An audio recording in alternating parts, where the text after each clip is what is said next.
Hello मेरे प्यारे बच्चे लोग, मेरे प्यारे साइलेंस, कैसे हैं आप सब? उम्मीद करते हैं बहुत अच्छे होंगे दोस्तों, और अच्छा होना भी चाहिए।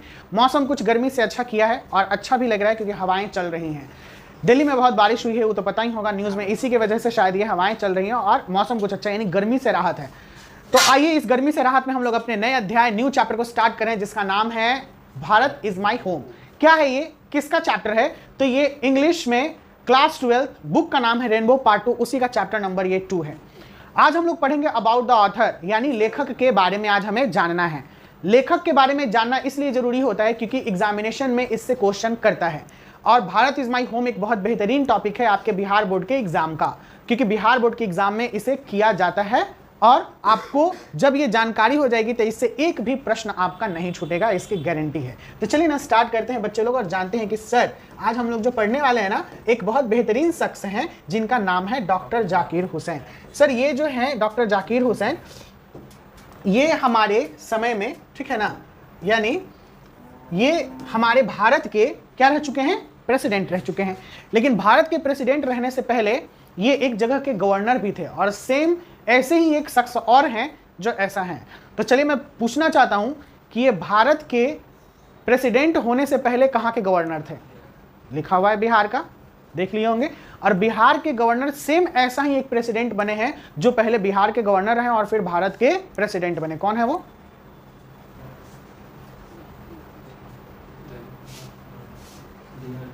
बिहार के गवर्नर वो नहीं रहे थे, वो डायरेक्ट प्रेसिडेंट बने थे। The first president of India doctor Rajendra प्रसाद।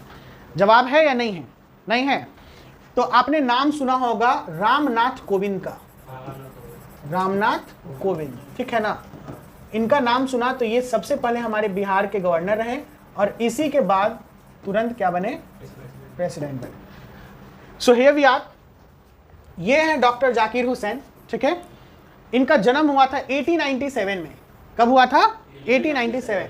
और ये डेथ हो गया इनका 1969। मैंने प्रीवियस समय में आपको बताया था कि अगर हमें इनका जीवन काल निकालना है तो हम चुपचाप एक बहुत ही इजी मेथड अपनाएंगे जिससे इनका जीवन काल निकल जाएगा।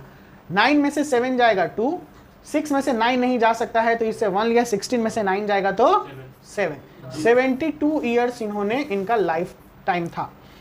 बड़ा को ऊपर रखते हैं, बड़े ईयर को, और छोटा ईयर को नीचे रखते हैं। 72 ईयर्स में डेथ कर गए थे।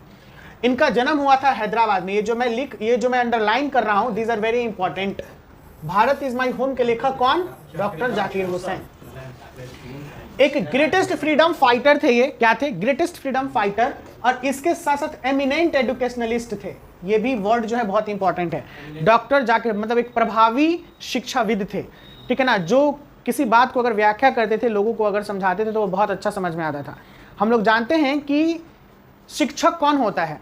जो कुछ भी बात ज्ञान का कर दे वो शिक्षक कहलाता है। चाहे हमारे घर के पापा हो, भैया हो, मम्मी हो, जो भी बड़े हो, या छोटे लोग भी अगर ज्ञान देने लगते हैं तो वो भी शिक्षक के रूप में जाने जाते हैं, अगर अच्छा बात वो कर लिया तो। लेकिन जनरली छोटे लोगों को जल्दी कोई सुनना ही नहीं चाहता है कि तुम छोटा, हमसे ज़्यादा ज्ञान है। ऐसा कुछ नहीं है। छोटे लोगों को भी ज्ञान बहुत ज़्यादा हो सकता है। अगर आप उनसे सुनिएगा, अगर उनमें ऐसी क्षमताएं हैं तो आप उनके दीवाने हो जाइएगा, लेकिन सुनना पड़ेगा। लेकिन हम लोग सुनते नहीं हैं। हम लोग कहते हैं कि भाई इसको क्या ज्ञान होगा, इससे ज़्यादा तो हमको ज्ञान है। ऐसा नहीं है। समझ में आया? ये बातें एकदम धुंधली हैं, इसको हटा दीजिए। इसीलिए जहाँ से ज्ञान मिले आपको ले लेना है। एक बहुत ही बेहतरीन मूवी का डायलॉग है। किस मूवी का डायलॉग है? 3 इडियट्स का। 3 इडियट्स में आमिर खान ने ये कहा था कि जहाँ से भी ज्ञान मिलना चाहिए उसे ले लेना चाहिए। रणछोड़ दास, सामल दास, चांचड़ शायद पूरा नाम था, तो एक समय में अपने इंटरव्यू में ही बोल रहा था, या उसके बारे में जो जिक्र था कि वो गजब का लड़का था। यानी दूसरे के भी क्लास में, यानी अपना क्लास तो कर ही लेता था, दूसरे के भी क्लास में जाके बैठ जाता था और वहाँ से ज्ञान लेना शुरू कर देता था। तो ज्ञान का कोई अंत नहीं होता है। जितना ज्ञान आप लोग लीजिएगा उतना आपकी अथाह ज्ञान बढ़ते जाएगी और आपको लगेगा कि बहुत कम जानते हैं। क्या जानते हैं? बहुत कम जानते हैं। इसी में आगे आते हैं। Doctor Hussain became the president of India in 1967। ये 1967 में प्रेसिडेंट बने थे। ये बहुत ही वीवीआई है। कब बने थे? 1967 में। Earlier he had served the governor of Bihar. देखिए लिख दिया है, इससे पहले इन्होंने गवर्नर ऑफ बिहार का सेवा दिया था। गवर्नर का मतलब क्या होता है? बहुत बढ़िया, गवर्नर का मतलब होता है राज्यपाल, ठीक है ना। ये गवर्नर का मतलब है राज्यपाल। इसी में आते हैं आगे। Bharat is my home is an extract from the speech. ये भारत इज माई होम जो है ये क्या है? एक स्पीच है। ये स्पीच से लिया गया है। ये स्पीच कब दिए थे? ये जिस समय में ये 1967 में प्रेसिडेंट बनने के बाद जब अपना पहला शपथ ले रहे थे, ओथ का मतलब होता है शपथ, क्या होता है शपथ, जब ये शपथ ले रहे थे तो उस दौरान ये बातें कहीं, इनका पूरा उस शपथ का बात जो है रिकॉर्डेड यहाँ पर फिर लिखा गया था। आप लोग को ये पता होना चाहिए कि प्रेसिडेंट और प्राइम मिनिस्टर ये दो ऐसे शख्स हैं जिनका प्रत्येक जीवन काल का एक एक दिन का हिस्सा लिखाता है कि आज उन्होंने क्या किया, आज उन्होंने क्या किया, और उन्हीं का बुक जो होता है वो पब्लिश होता है, ठीक है ना, प्रत्येक दिन ये सारे रिकॉर्ड होते हैं उनके, समझ में आया। तो उसी में सबसे पहला दिन जो ये था इनका ये रिकॉर्ड था, और उसी से ये बात को निकाला गया है कि उस ओथ में यानी वह शपथ में क्या बोलते हैं। कहते हैं ना कि अगर सीएम कोई बनता है या पीएम बनता है तो उसका शपथ ग्रहण होता है, उस शपथ में बहुत सारी बातें बोलते हैं, या फिर शपथ ग्रहण के बाद एक संबोधन देते हैं, ठीक है ना, यानी अपने प्रजा मतलब जो भी है वहाँ के प्रजा को, उस स्टेट्स के प्रजा को। In this first speech as the president of India, Bharat के राष्ट्रपति होते हुए इनका सबसे पहला स्पीच में doctor Zakir Hussain pledges himself, यानी ये खुद से कसम खाते हैं कि to the service of totally of India's culture, यानी इस भारत देश के लिए अपनी सेवा को प्रदान करेंगे और इस भारत की संस्कृति को जैसे है उससे और अच्छे से आगे बढ़ाएंगे। इनका ये कहनाम था, यानी अपनी जो सेवा है मैं इस भारत के लिए देना चाहता हूँ अपने पूरे डेडिकेशन से। यही पूरा लाइन अपने सार में डाले हैं, ठीक है ना, अपने इस एक्सट्रैक्ट में, एक्सट्रैक्ट का मतलब होता है सार, सार संग्रह, यानी इससे जो लिया गया उसी को एक्सट्रैक्ट कहते हैं। इसमें कहता है work in a small group, आपको ये खत्म हो गया, ये जो मैंने ये अंडरलाइन कर लीजिएगा, पहले कर लीजिए तो फटाफट जल्दी जल्दी, कम से कम पेंसिल से ऐसे ऐसे अंडरलाइन कर लीजिए, because these are the very important point. ये जितने भी कर लिए, सब नहीं किए तो फिर इसका ये कर लीजिए, एक छोटा सा स्क्रीनशॉट ले लीजिए। बोलो, राष्ट्रपति का कार्यकाल कितने वर्ष का होता है? राष्ट्रपति का कार्यकाल 5 वर्षों का होता है। 2 साल में बढ़ गया तो फिर हाँ, तो यही चीज आगे है, इसके बारे में बात करेंगे। नहीं देखिए, हाँ तो उस समय में देखो प्रेसिडेंट होता है और एक होता है वाइस प्रेसिडेंट, है ना, तो उस समय में फिर वाइस प्रेसिडेंट आगे आते हैं। जैसे कैसे चीफ मिनिस्टर, बेटा बेटी नहीं, वो तो फिर मोनार्की वाला हो गया, जो पद पे वो है चीफ मिनिस्टर है, उसके बाद एक वाइस चीफ मिनिस्टर होता है ना, जैसे कि तो चीफ मिनिस्टर अगर कहीं डिप्टी सीएम, तो ये जो होता है अगर चीफ मिनिस्टर कहीं चला गया तो मेन अभी सीएम हो गया, फिर उसको कुछ हो जाएगा तो सीएम का पद ये संभालेगा जब तक इलेक्शन वगैरह ना हो, या फिर आपातकालीन बैठक से फिर किसी को चुना गया होगा। बिल्कुल सही, ये 2 सालों में मर गए थे, इनका तबीयत खराब हुआ था। मरता है ना उसका बेटा सीएम मिलता है। अरे वो भी ना, वो क्या नाम है, सीएम करके ही मूवी था नहीं, सीएम कुछ, हाँ वो साउथ का है, खैर कोई बात नहीं। देखिए उस समय में, अब हम बताते हैं आपको, सीएम जो होता है वो अलग पद हो गया और प्रेसिडेंट जो हो गया वो अलग पद हो गया। प्रेसिडेंट जब चुना जाता है तो वो प्राइम मिनिस्टर के बैठक से चुना जाता है टोटल, और चीफ मिनिस्टर जो चुना जाता है वो स्टेट के सारे मिनिस्टर्स जो होते हैं जिनका सबसे ज़्यादा क्या बोलते हैं पावर होता है, एमएलएज होता है, उनसे वो चुना जाता है। अब सारे एमएलएज ने वोट दिया कि उनके बेटे को बनाना है, देखो उसमें ये सीन है, उनके बेटे को बनाना है तो उनके बेटे को बनाएगा और नहीं तो दूसरे को, क्योंकि उसमें जो मेन संभालते रहता है वही कहता है कि इसकी छवि बहुत अच्छी है, एज अ पपेट के जैसा इसको रखेंगे और सारा काम हम ही संभालेंगे। समझ में आ रहा है ना। जैसे आपने, मैं यहाँ पे कोई बड़ी टिप्पणी नहीं देता हूँ, लेकिन पूरे भारत की जनता ये जानती थी कि जब prime minister doctor Manmohan Singh बने थे तो उनका चलता ही नहीं था, ठीक है ना, that he is like a puppet, वो केवल पपेट के जैसा प्राइम मिनिस्टर की कुर्सी पे बैठे हुए थे, बाकी सारे डिसीजन जो लेती थी वो कौन लेती थी, सोनिया गांधी, ठीक है ना, यही चीज।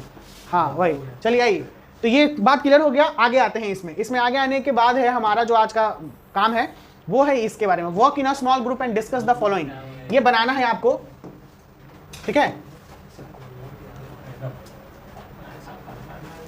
क्या कहता है, ये बनाना है आपको, चैरिटी बिगिंस एट होम। इसका हिंदी जानते हैं आप लोग, चैरिटी बिगिंस एट होम, इसका हिंदी, इसके बारे में आपको डिस्कस करना है। इट्स मीन आपका ये होमवर्क है, इसको बना के लाना है और लिख के लाना है।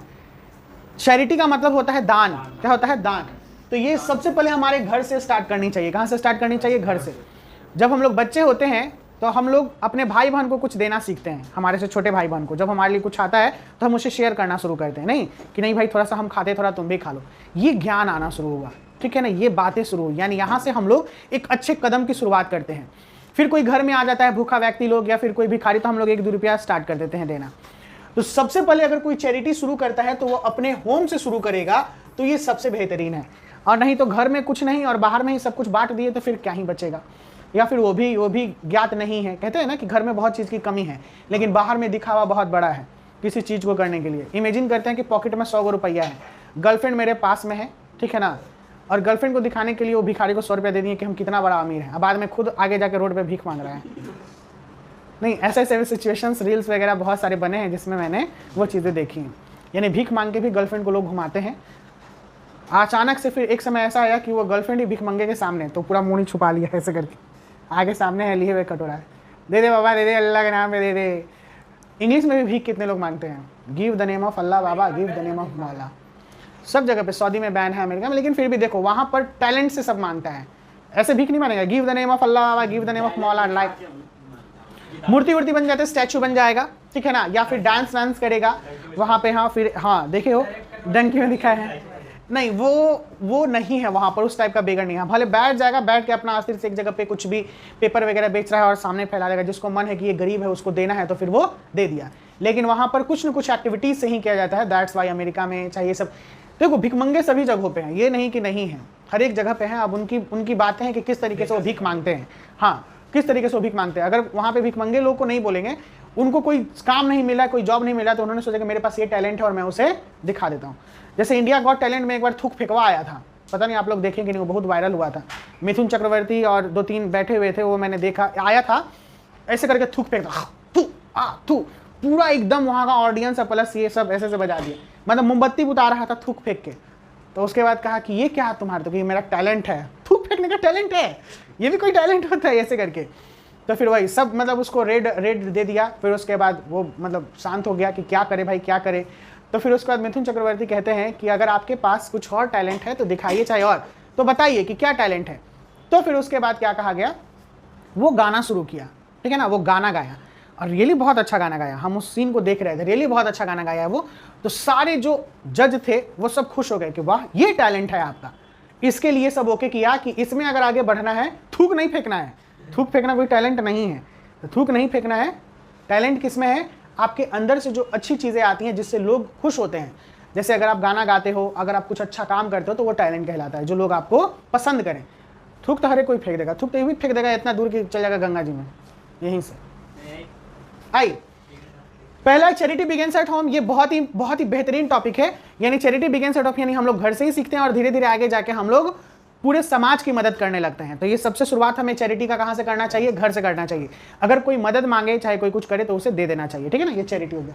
अगला है the entire world is a family, ये पूरी दुनिया हमारा परिवार है, इसे समझना चाहिए।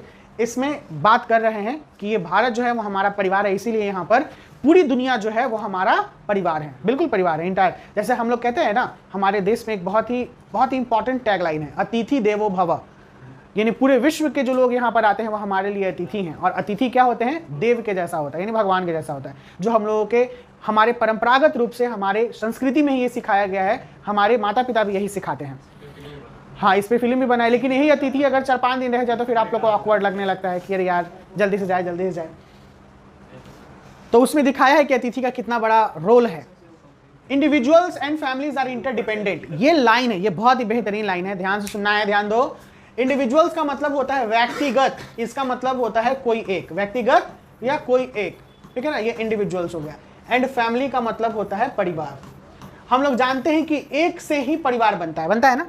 अगर कोई एक व्यक्ति है, जैसे हम लोग अभी सब यहाँ पे इंडिविजुअल हैं, व्यक्तिगत हैं, फिर उसकी शादी हुई, बीवी 1 से 2 हुआ, बच्चे हुए 2 से 4 हो गए, तो वो परिवार कहलाता है। क्या कहलाता है, परिवार।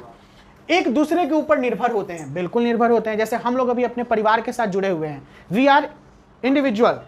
हाँ, और नहीं, आप इंडिपेंडेंट का मतलब होता है स्वतंत्र है। जैसे द इंडिविजुअल एंड फैमिली, ये इंडिपेंडेंट का मतलब स्वतंत्र, और इंटरडिपेंडेंट का मतलब एक दूसरे पर निर्भर होते हैं। दैट्स व्हाई इंटरडिपेंडेंट है, ये इंडिपेंडेंट नहीं है। क्या है, इंटरडिपेंडेंट। यानी एक व्यक्ति दूसरे से जुड़ा था। जैसे हम लोग अपने घर में अपने सारे परिवार के सदस्यों से जुड़े होते हैं। पापा से पैसा मांगते हैं, मम्मी हमारे लिए खाना पकाती है, कपड़ा खींचती है, या बहन हमारे लिए बहुत कुछ करती है। बहन को भी जब जरूरत पड़ता है तो हम लोग उन्हें जाके छोड़ते हैं, ड्रॉप करते हैं, लाते हैं, कहीं जाना रहता है, पैसे की जरूरत पड़ती है, तो सब एक दूसरे से जुड़े हुए हैं, है ना। इसीलिए कहते हैं individual and family are interdependent. Family से हटके कोई व्यक्तिगत रूप से रहता है और व्यक्तिगत रूप से ही वो फैमिली में बनता है, तो ये दोनों एक साथ में जुड़े हुए हैं। कोई दिक्कत? आज हम लोग ये एक सेशन को यहीं पे रोकेंगे, this is the first session, क्योंकि इसमें 3 से 4 सेशन में ये चैप्टर हो जाएगा खत्म, छोटा है, ज्यादा बड़ा नहीं है। हमने आज क्या क्या कंप्लीट किया? हमने आज कंप्लीट किया अबाउट द ऑथर, जो इंपॉर्टेंट है और ये आपको बना के लाना है होमवर्क में। लेखक के बारे में हमने जाना कि डॉक्टर जाकिर हुसैन जो हैं भारत इज माई होम के लेखक हैं, यानी भारत इज माई होम जो जुड़ा हुआ है वह किससे जुड़ा हुआ है? डॉक्टर जाकिर हुसैन से। इंडियन सिविलाइजेशन एंड कल्चर किससे जुड़ा हुआ है? महात्मा गांधी से। ये रट्टा मारते चलना, हर एक चैप्टर में ये याद करवाएंगे। इंडियन सिविलाइजेशन कल्चर किससे जुड़ा हुआ है? महात्मा गांधी, मोहनदास करमचंद गांधी, पूरा जो बोलिए। हम लोग जानते हैं कि ये जो है डॉक्टर जाकिर हुसैन, ये प्रेसिडेंट बनने से पहले क्या थे? बिहार के गवर्नर थे। प्रेसिडेंट कब बने? 1967 में। उसी समय में इन्होंने ओथ लिया। मर कब गए? 1969 में। जन्म कहाँ हुआ? हैदराबाद में। ये क्या है? एक एमिनेंट एजुकेशनलिस्ट हैं, ये याद रखना है, ठीक है ना? Eminent educationalist. इनका जन्म कब हुआ है? 1897 में इनका जन्म हुआ है, ठीक है। तो बच्चे लोग आज का सेशन हम लोग यहीं पे रोकते हैं, अगले क्लास में अच्छे ढंग से और आगे लेके चलेंगे। Bye bye, take care, see you soon.